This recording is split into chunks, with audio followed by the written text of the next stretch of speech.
పొగాకు రైతుల దగ్గర నుంచి ఎక్కడైనా ఏ పంటకైనా జగన్మోహన్ రెడ్డి గారి హయాంలో వచ్చేటువంటి పారితోషికం ఈరోజు వస్తూ ఉందా, అంత రెమ్యూనరేషన్ వస్తూ ఉందా, అంత గిట్టుబాటు ధర వస్తూ ఉందా? ఒకసారి ఈ ప్రభుత్వాన్ని అడుగుతున్నా నేను.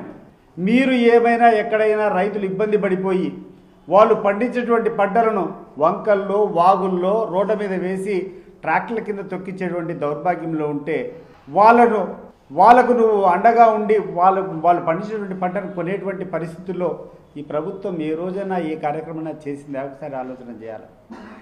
ఇంత దారుణమైనటువంటి పరిస్థితుల్లో రైతులు ఉండరు.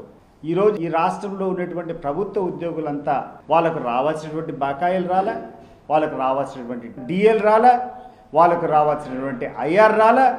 ఈరోజు వాళ్ళకు రావాల్సినటువంటి ఏ కార్యక్రమం ఇవ్వకపోగా వాళ్ళకు రావాల్సినటువంటి ఏ బెనిఫిట్ కూడా రానికుండా ఆపేసి ఈరోజు ఉద్యోగస్తులు ఒక రకమైనటువంటి సంక్షోభంలో నెట్టినారు. రెండవది, ఈ రాష్ట్రంలో ఉన్నటువంటి విద్యార్థులకు సంబంధించి విద్యార్థులంతా కూడా అనేక ఇబ్బందులు పడుతూ ఉంటే వాళ్ళకు సంబంధించినటువంటి సర్టిఫికెట్లు యాజమాన్యం ఇవ్వకుండా మాకు ఫీజు రింబర్స్మెంట్ గవర్నమెంట్ ఇచ్చినంత వరకు మేము సర్టిఫికెట్లు ఇవ్వడం లేదని చెప్పేసి వాళ్ళు ఇబ్బంది పెడతా ఉంటే ఈ యొక్క ప్రైవేట్ కళాశాలకు ఇచ్చేసినటువంటి ఫీజు రింబర్స్మెంట్ మీద దృష్టి పెట్టారా? ఈరోజు ఈ నెట్వర్క్ హాస్పిటల్స్కి అంతా కూడా ఆరోగ్యశ్రీ కింద చేసేటువంటి బిల్లులని మీరు చెల్లించకపోవడం వల్ల ఈరోజు ఎవరు ఇబ్బంది పడుతూ ఉన్నా వాళ్ళకు సంబంధించినటువంటి ఈ వైద్య బిల్లులు, ఈ వైద్య సదుపాయాలు దొరకకుండా పోవడం వల్ల వాళ్ళకు ఉన్నటువంటి పరిస్థితుల్లో ఆదుకునేటువంటి పరిస్థితిలో ఉందా? మరి ఇన్ని ఇబ్బందులు పడుతూ ఉంటే ఇవన్నీ కూడా వదిలిపెట్టి ఈరోజు ఈ ముఖ్యమంత్రి గారు కొడుకు చేసేది ఏంటంటే ఇన్వెస్ట్మెంట్స్ కోసము విదేశాలకు పోతున్నారంట. ఈయనేమో ముఖ్యమంత్రి గారేమో లండన్కు పోయినాడు, వాళ్ళ కొడుకు ఏమైనా ఇటీవల ఆస్ట్రేలియాకు పోయినాడు. ఏం సాధించినారు అని చెప్పి నేను అడుగుతున్నాను. మీ యొక్క పరిస్థితుల్లో ఈరోజు కూర్చొని మీ విదేశీ పర్యటన వల్ల ఈ రాష్ట్రానికి కానీ ఈ రాష్ట్ర ప్రజలకు కానీ ఒరిగింది ఏంది అని చెప్పి ఈరోజు మీరు ఎక్స్ప్లెనేషన్ ఇవ్వాల్సినటువంటి పరిస్థితి. ఏమయ్యా గ్యాస్ సిలిండర్ సబ్సిడీ అని చెప్పినారు, ఈ యొక్క గ్యాస్ సిలిండర్లు ఏమైనా వచ్చినాయా? సబ్సిడీ అమౌంట్ మీకు పడిందా అంటే ఎక్కడే కానీ ₹1 రాలే. ఈరోజు పెన్షన్లు గడిచిన 2 సంవత్సరాల నుంచి ఒక్క కొత్త పెన్షన్ అయినా వచ్చిందా? 2 సంవత్సరాలు అయిపోయింది. 2 సంవత్సరాల నుంచి అర్హత పొందినటువంటి కొన్ని లక్షల మంది ఈరోజు వృద్ధులంతా కూడా మాకు కొత్తగా పెన్షన్ వస్తాయి, 60 సంవత్సరాలు దాటాయని చెప్పి ఎదురు చూస్తున్నారు. ఈ 2 ఇయర్స్ నుంచి చంద్రబాబు నాయుడు గారు వచ్చిన హయాం నుంచి కొత్త పెన్షన్ ఒకటన్నా ఇచ్చినారా? ఒకసారి ఆలోచన చేయండి. ఇవన్నీ పక్కన పెట్టి ఏమి చేసినా ప్రచారం, పర్ఫార్మెన్స్ వీక్, ప్రాపగండా పీక్. ఇటీవల రిలయన్స్ కోసము ఒక ఇన్వెస్ట్మెంట్ తీసుకొని వచ్చినాం. గూగుల్ యొక్క డేటా సెంటర్ను విశాఖపట్నంలో ఏర్పాటు చేసినాము. దానివల్ల 1,80,000 మంది ఉద్యోగాలు వస్తాయని చెప్పి చంద్రబాబు నాయుడు గారు ప్రచారం చేసుకోవడం ఎక్కడ చూసినా హోర్డింగ్లు పెట్టాడు. నేను అడుగుతున్నాను చంద్రబాబు నాయుడు గారిని, లోకేష్ గారిని, అయ్యా ఈ యొక్క నాకు తెలిసినటువంటి సమాచారం ప్రకారం ఈ రిలయన్స్ ఈ యొక్క గూగుల్ యొక్క డేటా సెంటర్ వల్ల 200 ఉద్యోగాలు కూడా డైరెక్ట్గా వచ్చేటువంటి పరిస్థితి లేదు.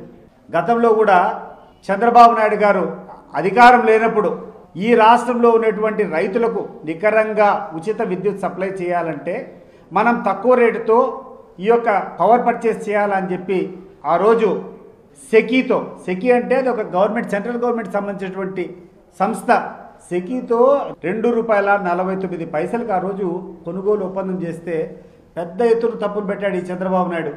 ఈరోజు ఏం చేస్తున్నావు చంద్రబాబు నాయుడు గారు? ఈరోజు నువ్వు చేసినటువంటి పవర్ పర్చేస్ అగ్రిమెంట్లు ఎంత కొన్నావు? ₹3 పైన ఈరోజు పెట్టి కొంటున్నావు. అంటే 51 పైసా ఇంతకుముందు కంటే అదనంగా దాదాపు 20% పైన ఈరోజు ఎక్కువ ఇచ్చి కొంటున్నావు. నువ్వా స్కామ్స్టరు? నువ్వా ఈరోజు ఈ రాష్ట్రాన్ని అన్యాయం చేసింది? జగన్మోహన్ రెడ్డి గారు అన్యాయం చేశారా? ఏ రకంగా చేసినా విధ్వంసం అని మాట్లాడావు నువ్వు ఆ రోజు. ఇప్పుడు నేను అడుగుతున్నాను చంద్రబాబు నాయుడు గారిని, విధ్వంసం నువ్వు చేసావా, జగన్మోహన్ రెడ్డి గారు చేశారా? ఎక్కడ మీరు చర్చకు వస్తారో మీరు రండి. నేరుగా ఈ యొక్క రాష్ట్ర ప్రభుత్వం వేసినటువంటి పన్నుల మూలంగా ఏ రాష్ట్రంలో లేనంత ఎక్కువ ధరలు ఈ రాష్ట్రంలో ఉన్నాయా లేదా? చంద్రబాబు నాయుడు గారు, లోకేష్ గారు మీరు చెప్పండి. పక్కనటువంటి రాష్ట్రాల్లో చూస్తే ఢిల్లీలో డీజిలు ₹87.67. ఆంధ్ర రాష్ట్రంలో ఎంత అండి? 96 అంటే దాదాపు 9.5 రూపాయలు డిఫరెన్స్ ఢిల్లీకి ఏపీకి. నీ కుప్పం నియోజకవర్గంలో ఒక్క పెట్రోల్ బంక్ కూడా జరగడం లేదు. ఎందుకంటే పక్కనటువంటి కర్ణాటకకు పోయి డీజిల్ పట్టుకొని న్యూఢిల్లీకి వస్తూ ఉంటారు. ఎన్నికలప్పుడు లోకేష్ మాట్లాడాడు పెద్ద ఎత్తున ఈ తేడా అంతా ఉందని చెప్పి.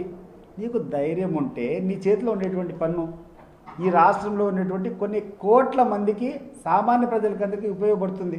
జిఎస్టీ సంబరాలని చెప్పి ఎవరో చేసేటువంటి దాన్ని నువ్వు ప్రచారం చేసుకోవడం ఏంది అని చెప్పి నేను అడుగుతున్నా. ఏమైనా ఈ రాష్ట్రంలో ఉన్నటువంటి ప్రజలు పిచ్చోళ్ళ? అత్యంత దారుణంగా అత్యంత వీక్ పర్ఫార్మెన్స్ ఎవరిదంటే చంద్రబాబు నాయుడు గారిదే. ఇంతవరకు ఈ ప్రభుత్వం ఇంత వీక్ పర్ఫార్మెన్స్ చూస్తే ప్రజలను అడిగితే చెప్తారు. వీకెస్ట్ పర్ఫార్మెన్స్ ఏంటంటే ఈయనదే. కానీ ఈయన ఒక ప్రాపగండా చూస్తే మాత్రం ఇంకా ప్రపంచం అంతా ఈయనే తీసుకొని వచ్చినటువంటిది. ప్రపంచ కప్పు ఈయనే గెలిపించినాడు, ప్రపంచంలో ఉన్నటువంటి బెనిఫిట్లంతా ఈయనే చేసినాడు, జిఎస్టీ ఈయనే తగ్గించినాడు, అన్నీ ఈయనే చేసినట్టు బిల్డప్ ఇవ్వడం తప్పితే ఏం జరిగింది అని చెప్పి నేను అడుగుతున్నాను.